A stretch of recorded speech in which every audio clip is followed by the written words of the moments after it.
you for joining us today here at www.thereverends.com. Today I have with me my beautiful wife. Her name is Karen Demers. She is also the Reverend.Karen Demers. Her specialty is going to be the topic of today, intuitive readings. Well, it's just one of the things I do. I love to do healing work as well, and I love to teach. And we're writing some books. We're doing a lot of things. We just have a lot of irons in the fire right now. So I think the question would be, what can someone expect when they do an intuitive reading? And the answer to that is not very simple. It's a little different. How do you go about beginning an intuitive reading? Well, so we Skype or? Well, you can do it anyway. In person's great. Skyping is great. You can do it by phone. All of the Zoom, anything. All of those things work really well. The important thing is you are trying to connect with the person, and that's really what a reading to me is. There's as many techniques out there as there are readers, I'm sure. And the thing I love about it is that even if I do a reading for a person and then read for them months later, it's a completely different experience for me and for them, because the job, I think, of anybody who's doing intuitive work with a person, be it healing or be it counseling and guidance and providing what you get to give to that person, is that when you make that connection, it's where are you today?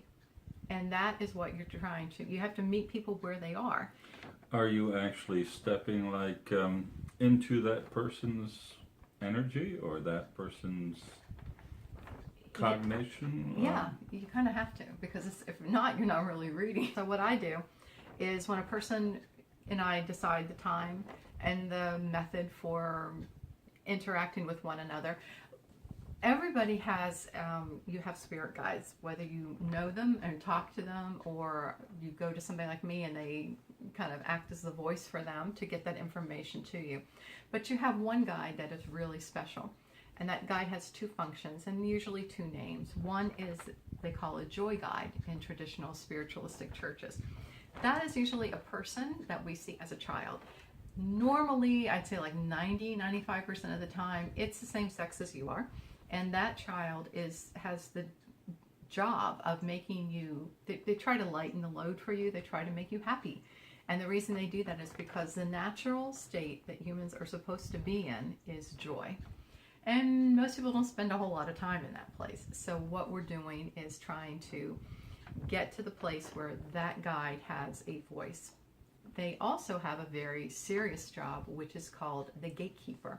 The gatekeeper's job is to make sure that when someone sits down with me to do a reading, that there's a lot of his spirit guides, and maybe they're thinking things like, he's not paying a lot of attention, or I've been trying to get this message through to him. But on the other side of the table, there's things that he wants to know. And maybe those aren't the same thing. So in other words, if I were getting a reading, I might jot down a couple questions before calling you. Yeah, that's always a good thing, to have your thoughts kind of organized. And that way we can make sure we cover what you want. But the gatekeeper's job is to make sure that the entities or guides, or that information comes through to me. So my gatekeeper and the other person's gatekeeper have to be able to communicate. And that's why I think sometimes it's a timing issue, that you have to be at the right place. But having your thoughts organized and having some questions is always a good thing to do. And always being open to be able to hear whatever is coming your way and not really judge it, I guess. Well, it's no one wants to play Stump the Psychic. It's a terrible game to play, because our job is to let you know what it is you are asking to find out, and even if you don't know what you're truly asking.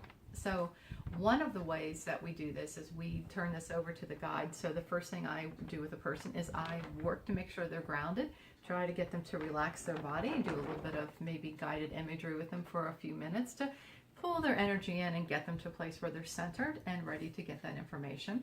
And also, I always ask permission, and I do this before I ever sit down with a person. I ask 3 questions. May I? Meaning, do I have permission to do this? Can I? Meaning, do I have the ability to do what this person needs me to do? Can I set myself into that place where I can pull that information in? And should I? And that's the tough question, because sometimes we want information and we're not supposed to have it. And one of my friends was a medium. Her name was Melody, and she always called these car boot messages. And she would get something but be told, you can't tell the person this. And I would say, what is the point of a message like that? And she said it made it make sense to her so that she understood what she was being told. But it's sometimes if you knew something, you would fixate on it or lock it down in such a way that, well, she said, therefore it has to look just like this. And if it doesn't, then it's not the real thing. And sometimes too many details can really bind you up in a way that you don't want to be. You need to allow the universe the opportunity to create. And there's a beautiful saying about it. It's that the universe is always conspiring on your behalf. And that's the truth. But we as humans tend to think it has to look like this, when the truth is it can look a whole bunch of different ways, maybe better than we've been able to envision ourselves. So being open to accept what is happening or even expect something better. Yeah, and also when you do a reading for somebody, you're giving them a snapshot of what you see today. And you do have free will. You can change things. It's kind of like a roadmap.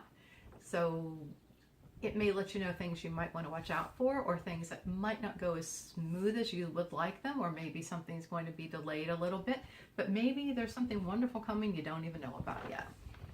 So it's good to have your questions, but it's also very important to listen to what the person is telling you. So how I do it is after I get them to relax and everything like that, then I go with what I'm getting. And often I'll get stuff before I ever sit down with the person. It'll start coming through. I'll hear it earlier in the day, or maybe earlier in the week, and I'll be thinking, who is this for? And it's like, oh, it's for you. And then I tell them what I get. And it may be colors, it may be words, it may be phrases. And I always ask, are there tools I should be using? Like, for example, I have a lot of decks of cards, and there are some times you want to use cards, and there are times that you don't. Sometimes I end up getting my pendulum out, and we do a little bit of dowsing, and this is usually when we're trying to get very specific information. And a lot of times it's just the words I'm getting. Sometimes me seeing an image or something that the person says sparks something, and then I'm hearing something, and it's a little weird to describe to somebody, but it's like a voice you're hearing that you know isn't your own, and it's talking about things that you're not cognizant of in the person's life, and it may not make sense to you. We tend to call this breathe and blurt, because you just take a deep breath, and when it comes in, you just give it to the person as is. The less you massage it and try to make it into what you think it should be, the better off you are, and the more accurate the message usually is. And that might not mean anything to you, but then it may mean the world to you. Yeah, when you do any type of psychic development training, and I've done a lot of it over the years, that's the one thing they tell you when you hear these amazing stories, like, well, I saw this, and what could that mean? And the person's like, I know exactly what that means. And that's what you're striving for in a way. The other thing that happens is you let them know sometimes what you're feeling. You may pick up on things that are going on. And you also try to, at the end, say, okay, so what didn't we cover that's on your piece of paper? What do you want to hear about? And then you go with what you get. You can do it anyway. And if you happen to be in the middle of this reading and she's giving you information and a question comes to your mind, you can always ask the question. Yeah, it has to be an interactive thing. It's not good if the person has no questions usually, or I always say if you don't have a question, you really do have one, but you just don't know what it is. So the magical question is, what do I need to know? And that is usually, it's a big doorway you've opened, but that's when it starts coming through if you don't really have a particular question. And sometimes the questions are very mundane, like, how should I do this? Which person should I have do this for me? And you can offer information, but it's to help clarify is what you're usually doing with a person then. So it's an interesting process. And when you're doing this now, are you touching on questions of the present or the past or the future, or how do you have a certain method that you use to go about? You just have to follow the energy, because sometimes the root of what is going on is in the past, and you may need to kind of delve back into that. But the way I view this with looking at the past is I only go there if I need to. If there is something in the past that would make today easier to understand or help steer you in a better direction going forward, then by all means go back and bring that forward. But just going back for curiosity or mundane reasons, like I don't do traditional past life readings, and there's a reason for that. It's because unless it's relative to what you're doing, you're just bringing up more data that you have to deal with in your head and in your life. And most of us, we've had enough, thank you. We don't need any more on our plates. However, if you have a certain loop that you are in your life, getting into the same kind of situations, the same kind of relationships, the same kind of jobs, the same kind, and you need to get past that, you might want to step back and look at all these things. It's not a bad thing to do that, because that's part of recognizing the pattern, and you can't break a pattern until you recognize that you're in one. So this is why every reading is unique. Sometimes people are stuck in a certain place and you can help them move beyond it. Other times you just are shining that little light on it so they can see it for themselves, and then they'll know what to do. As far as working with the future, again, it's a snapshot of where you are today and where the energy is headed. What you do with that is totally up to you, because we do have free will. I like to think of this as a form of very specific and individualized education, that we are maybe bringing up alternatives, as in ways to handle something that you're not currently doing, or a direction that you might find if you engage in this or go in this way, the path becomes smoother and easier to track. Or if something like, and this is the image I get a lot, is like a Gregorian knot. It's like, how on earth do you do this? Do you do what Alexander did and just cut the thing in half? Or do you walk around it? Or do you wait for someone to move it? You have to just walk your way through a lot of this, but having somebody to help you clarify and to acknowledge that this is where you are today and let's move things forward, that's usually useful. But normally if you ignore this kind of thing, well, that's when the cosmic 2x4 comes out, which isn't much fun, but we've all experienced this at one time or another, and that's fine. That is how we learn. We're humans. We're here to learn. This is a teaching school for the universe. It's also been called the insane asylum of the galaxy. We're here to do things. One last question. Yes. Before the last question would be, say if something were to have happened at a younger age and it's affecting you at this point in your life, would you be able to instruct these people about helping them get through these kind of hurts? Or at that point, it's going to sound like a little off topic, but it's not, is that the body holds on to things. It holds on to every memory, and every cell in the body is going to replicate, and when it does, it replicates what it has with it. At that point, I can go more into the healing route, and there are ways to help the body to release trauma. There are ways for it to, unless you are ready to release it, the body usually won't. So sometimes things work in tandem, where if you become aware that there's this pattern, or you become aware of this trauma, whether you're conscious of it or it's locked into your subconscious, but your conscious memory isn't like thinking about it every day, then that's where I think going into more of a healing route to help the body actually release that, to me, that's a better approach to it. But again, it depends on the person, depends on what they're prepared to do, and depends on what their preferences are. I believe Reverend.Karen is looking forward to your questions. And you can contact us at www.thereverends.com. Well, that has information, a little more information about the types of readings and the types of healing work that we're offering at this point. Also has some of the works that he has channeled out there. We're gradually adding into it. This takes a little more time.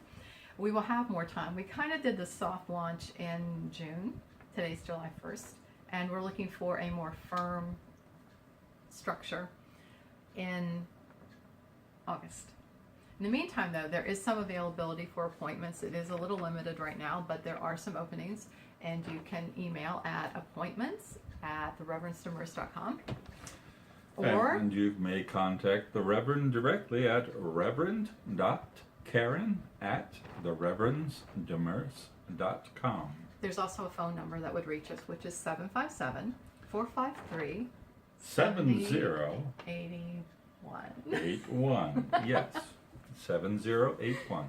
And so we're also available on the usual things, like obviously on YouTube and Facebook as the Reverends Demers. YouTube, Facebook, and if you enjoy these and want to come along with our journey, please subscribe. And the other thing is, this month on the 22nd, I will be doing psychic readings over at the ARE for their sort of monthly psychic fair.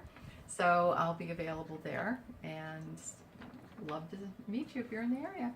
Looking forward to seeing you down here in beautiful Virginia Beach, Virginia, where the sun is shining so beautifully outside. All the best to you. Thank you. God bless.